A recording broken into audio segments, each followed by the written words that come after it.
Hey there, everybody. Today I've got a special guest with me. As we're all going through this crisis of COVID, I recognize that part of the reason why people are so afraid of what's going on is because they don't have the tools and the information they need to properly assess and deal with what is going on. And the reality is that COVID-19 is something that happens on a regular basis throughout this country and around this world. And it's something called a disaster.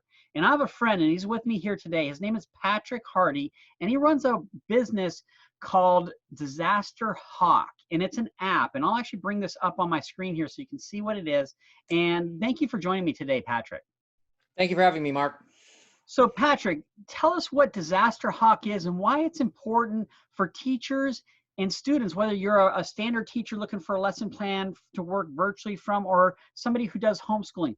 What is the importance of DisasterHawk, and why is it so different from anything they've ever had available to them before?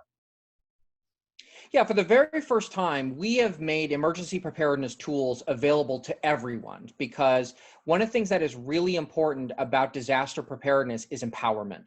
Is people need to have the tools they need to have the knowledge, they need to have the skills. And for a long time, that was never available to anyone but the elite few. For the very first time, we are now making those tools available for anyone who wants to use them for any disasters they may face. And this tool, to give background so folks know who you are, you're not just some dude who's created an app. You actually have a little bit of chops that goes behind this. What's the background that got you to this point where you're like, you know what, we need to put this in the hands of everybody because it's so darn important?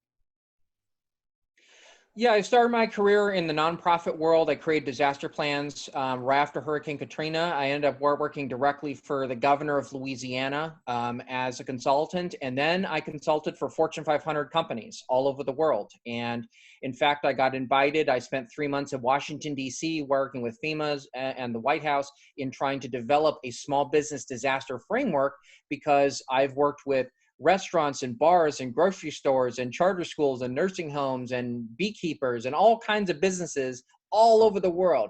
And we wanted to create tools that allowed businesses to interact directly with government that becomes so powerful in any emergency. And so when we developed this app, I said, we need to make this not only available to business, but to families as well, because there are some wonderful things that people will be able to do if they just had the plans. They just have to be in a place where they know how to evacuate. They know how to shelter in place. They know how to lock down. And that's why this app becomes so important, because for the very first time, people can now create custom disaster plans for their families, for their businesses, for their pets, not in 90 minutes, but in just 9 minutes, very, very quickly. And it's important. So everybody's going through this COVID crisis right now, and it's affecting everybody, right? It's a global pandemic. Everybody's dealing with it. Yeah. And you can watch the news and you can be afraid, but then you're left without like an action. What to do next? What do I need to do to take care of myself, my family, and whatnot? And that's why I felt like DisasterHawk was a really useful tool for teachers to provide to their students, to where their students can actually take ownership. And when they take that ownership, they take control and they empower themselves. Talk about that a little bit. What is disaster planning as a profession? Why is it so important? And why doesn't the government just handle this for us? Well, the government has handled it for us, and you can see the results, which is when people allow others to handle their disaster planning, then you become at the mercy of what other people decide for you. What we have tried to do is reverse that, because I have an adage: either you control the disaster or the disaster controls you. It's one of those two choices. And when people get overwhelmed is when people have handed their disaster preparedness to other people, to other entities. Instead, when they have their own tools and their own ability to create their own plans, it gives them a sense of control. It gives them a sense that they can push this they can push their disaster response in any direction they want to without having to worry about what someone else tells them. So for a teacher considering using this for their students, whether that's a traditional school or a homeschooling situation, how does DisasterHawk work, and what are the steps they need to take to be able to teach somebody how to create a disaster plan? Well, the app is great in that it actually walks them step by step, question by question, how to create a disaster plan. And how it directly impacts lesson plans is when we talk about disaster preparedness, one of the things that I've noticed is that people say, here's how it's originated, here are the impacts on society. For the very first time, you can, on an interactive basis, as you are teaching the lessons of great generalized preparedness, you can talk about how to create a disaster plan. One of the things that people forget is that COVID is not the only disaster occurring right now. There are storms in the south of the US. There have been tornadoes. We're walking right into hurricane season. What teachers and others should see this as is a golden, wonderful opportunity to teach about preparedness, because it's all over the place. The news about how to be prepared, the news about what COVID's response is in different governments and different states and how the cities are reacting. For the first time, you can actually create a COVID plan for your families directly in the app, which then gives it a sense of whenever there's a hurricane, you can now control that. When there's a sense of a tornado or whether there's an earthquake or whatever. So it translates to a much broader lesson of not simply being about COVID-19. Instead, it's a broader question of how do you prepare for disasters in general. And so the app itself, it has pre-built templates that ask the right questions so that you have that guideline. But then once you've created that, so say the teachers have their students create that plan for their household. Is that just for that student, or are they able to share that with their parents and their siblings?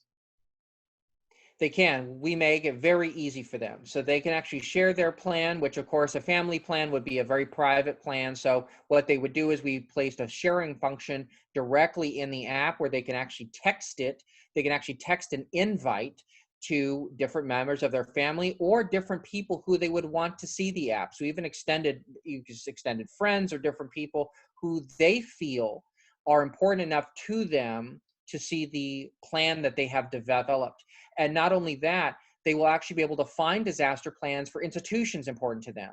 So schools, so sports stadiums, so hotels, whatever is important to them, wherever people work, anything that's been placed into the app, people can then search for and directly find it there.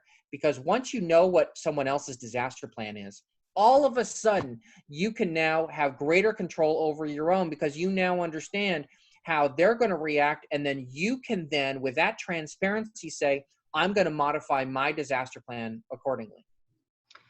So for teachers that are considering using this in classes, and say they want to go a little bit further and they want to do a full disaster training session for maybe multiple students, multiple classes, are you available to do sessions with them and maybe even do some sort of interview and come on as a guest? If I hadn't become an emergency response planner, I would have become an elementary school teacher, because going back 6 generations in my family, we have teachers and principals all the way back to a 1-room school in Minnesota. So all the way back. So for me, directly engaging with teachers and with students is so important, because what we are seeing right now in our society in the news is the direct result of when people have not developed a sense of preparedness. And I have found that children are some of the best students ever of disaster response, because they know, and it's important to them, and they have a sense of, they want to focus on it. They want to try to solve these challenges, things that even adults may have thrown their hands in the air and said, I don't know that I can do anything about it. Kids look immediately for some kind of a solution. They're willing to try anything. And so with this, the integration is immediate. And in fact, it's something that we strongly encourage, because these disaster plans, they're never done. We're always improving them. We're always updating them. We're always trying to find ways to make them better. That's what makes this app so great, because we're never satisfied. One of the things I tell my employees all the time is no disaster plan, no matter how well written, no matter how long, it's never 100% perfect. It will always need to be fixed, always need to be updated. The first time someone tells me a disaster plan is perfect, that tells me that that's its first flaw, because there are so many things about a plan has to be updated. And as we update things in the app, each of the disaster plans are then automatically updated as well and improved also. So this is a once in a lifetime opportunity, with everyone's mind being on COVID-19, to suddenly talk about generalized disaster preparedness, starting with COVID and moving our way out to other disasters such as hurricanes, tornadoes, and mass shooting events.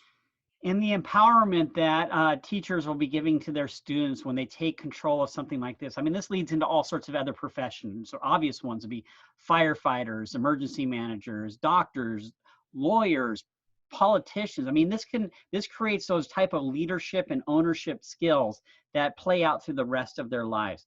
If a teacher or somebody's looking to create a lessons plan out of this, how is the best way to reach you? Is the first place they go just to install the app, or what should their process be like to go ahead and take a look at this as something that they can use in their classes?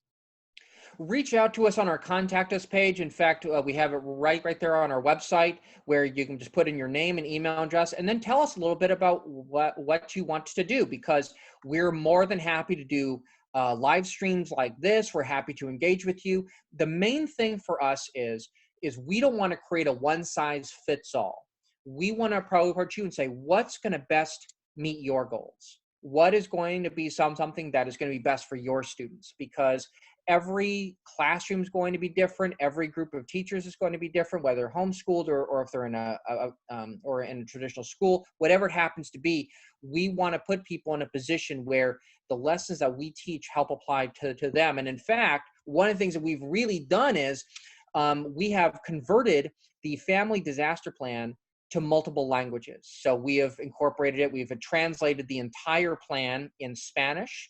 We even translated it entirely into French. And then we have a series of languages coming up. We have Vietnamese, we have Tagalog, we also have Mandarin. So we have a lot of different languages, and this is a great chance to fully integrate every element of every subject that they learn into one large disaster plan, because those are the plans that are going to affect them the most. And the other thing I was going to say is that when they create a disaster plan, not only does it lead them into a position of leadership in the obvious emergency response positions, but what my real hope is that when they take a job that has nothing to do with disaster response, has nothing to do with emergency preparedness, when they just work regular jobs, that they take that culture of preparedness. They take those tools of empowerment and say, I work for an architectural firm and we have 5 people in the offices, but you know what is the most important thing?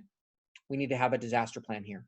We need to have something in place so we know how to evacuate our employees out. How do we communicate with them? How are we going to engage with them? And most importantly, how are we going to recover after it's done? Awesome. Thank you for your time today, Patrick. And if you want to learn more, it's DisasterHawk.com. Highly recommended as a potential subject matter for both you and your students. Thank you. Thank you, Mark.